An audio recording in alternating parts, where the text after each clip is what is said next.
Bom, a história que a gente vai desvendar hoje é a do pior acidente radiológico do mundo. É uma história que, olha, parece ficção. Começa com um objeto esquecido e acaba virando uma tragédia nacional. Tudo por causa de um brilho azul, uma coisa que era ao mesmo tempo linda e mortal. E que mudou uma cidade inteira para sempre. Para a gente entender como tudo isso aconteceu, nosso roteiro vai ser este aqui. A gente vai desde o comecinho, de como esse perigo foi simplesmente esquecido, até o legado que essa poeira azul deixou para trás. Então, vamos voltar no tempo.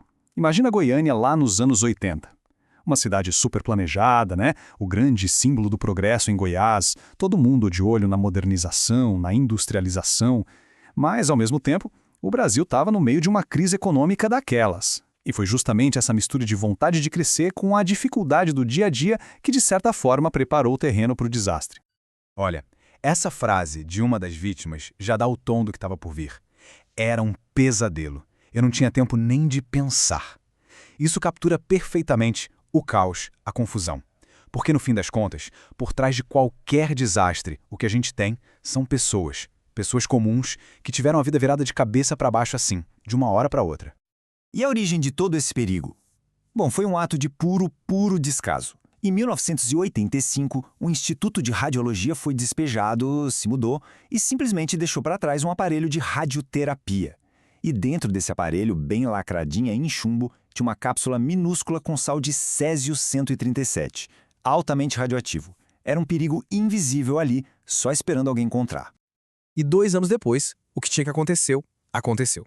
Aquele objeto esquecido foi encontrado. E a beleza dele, que era totalmente enganosa, foi o que deu início a uma cadeia de eventos assim, terrível. Olha, foram 15 dias. 15 dias cruciais em que a curiosidade e, claro, a total falta de informação espalharam a morte pela cidade. Tudo começou quando a peça foi parar num ferro velho e o dono, o Devair Ferreira, ficou fascinado com um brilho azul que saía de dentro dela, um brilho que ficava mais forte no escuro. Ele conseguiu abrir a cápsula e achou que tinha encontrado um tesouro. Mostrou para todo mundo, para a família, para os amigos, distribuiu pedacinhos daquele pó brilhante.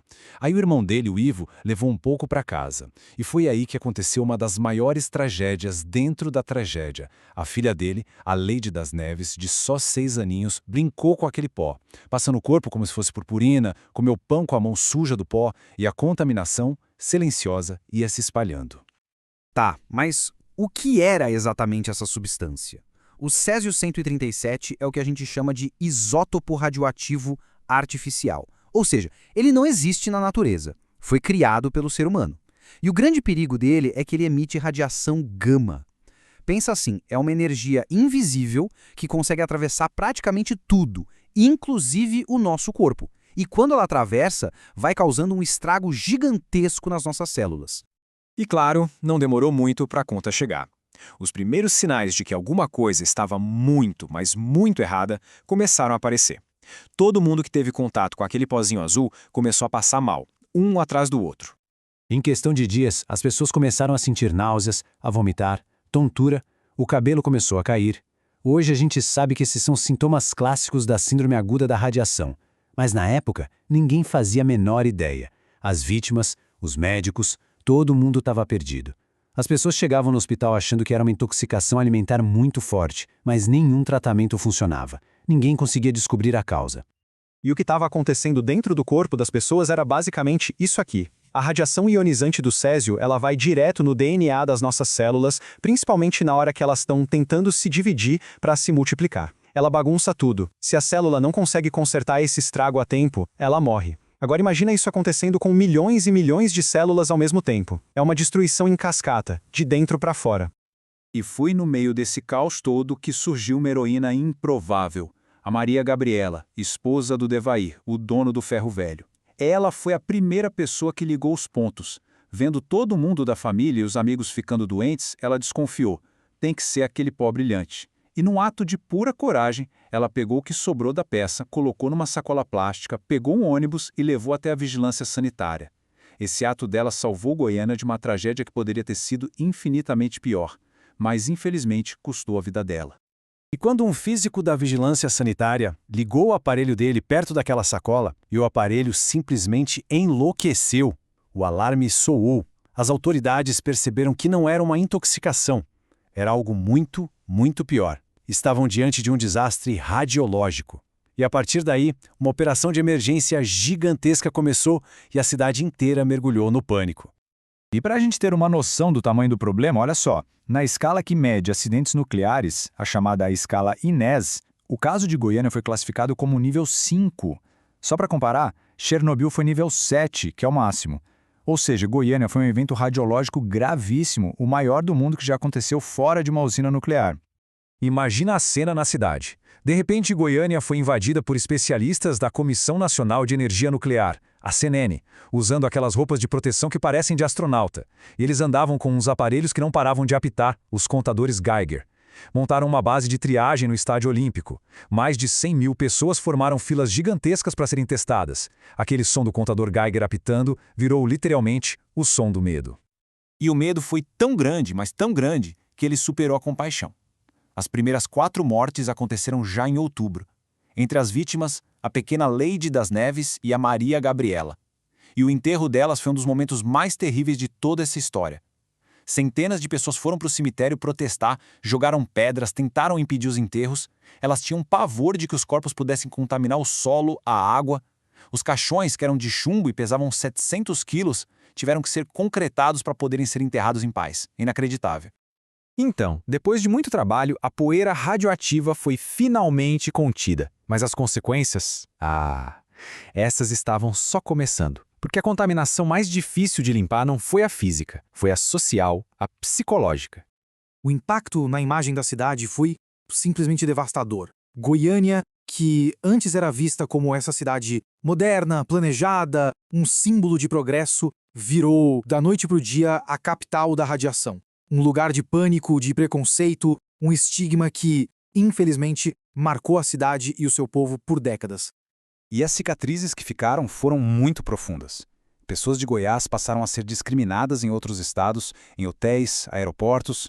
Produtos de Goiás eram rejeitados, as vítimas diretas e suas famílias sofreram um isolamento terrível. Sem falar nos problemas de saúde mental, né? Estudos mostraram um número altíssimo de casos de depressão, de ansiedade e, claro, aquele medo que nunca vai embora. O que essa exposição vai causar na minha saúde no futuro? E na saúde dos meus filhos? Esse depoimento aqui resume o tamanho da dor.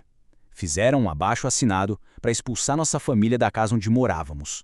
Imagina isso, os próprios vizinhos se virando contra eles. O medo fez as pessoas se isolarem. E essas famílias não perderam sua saúde. Perderam casa, móveis, fotos de família. Tudo foi tratado como lixo radioativo.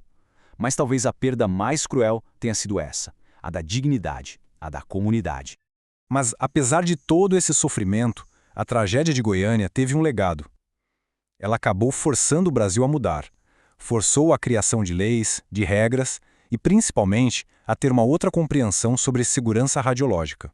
E para quem se pergunta o que aconteceu com o Césio-137, bom, todo o lixo radioativo foi recolhido. E hoje ele está armazenado num depósito super seguro lá em Abadia de Goiás. São mais de 6 mil toneladas de rejeitos, guardados em contêineres de concreto e aço, feitos para durar séculos. E a CNN monitora tudo isso 24 horas por dia. E o acidente foi tão marcante que deu origem a um conceito no direito chamado direito catástrofe. A ideia é basicamente a seguinte: às vezes é preciso uma grande tragédia para expor as falhas de um sistema e forçar a criação de leis mais rígidas para que aquilo não se repita. É como se a catástrofe funcionasse como acelerador de mudanças. É aquela história, né? Do pranto se fez a lei. E as mudanças foram bem concretas, viu? A nossa Constituição, a de 1988, que saiu um ano depois do acidente, foi a primeira a ter artigos falando especificamente sobre atividade nuclear. Novas leis de fiscalização e controle de material radioativo foram criadas, um Centro Regional de Ciências Nucleares foi montado lá em Goiás para monitorar a área e até hoje estudos acompanham a saúde da população que foi exposta. No fim das contas, uma catástrofe que nasceu de um objeto esquecido e da pura curiosidade humana acabou mudando as leis de um país inteiro. Mas fica a pergunta, né? Será que leis, por mais rígidas que sejam, conseguem de fato impedir uma tragédia que começa com algo tão simples como a negligência? A história de Goiânia é um lembrete duro de que a tecnologia tem dois lados e que o progresso sem responsabilidade pode ser muito perigoso. Fica a reflexão.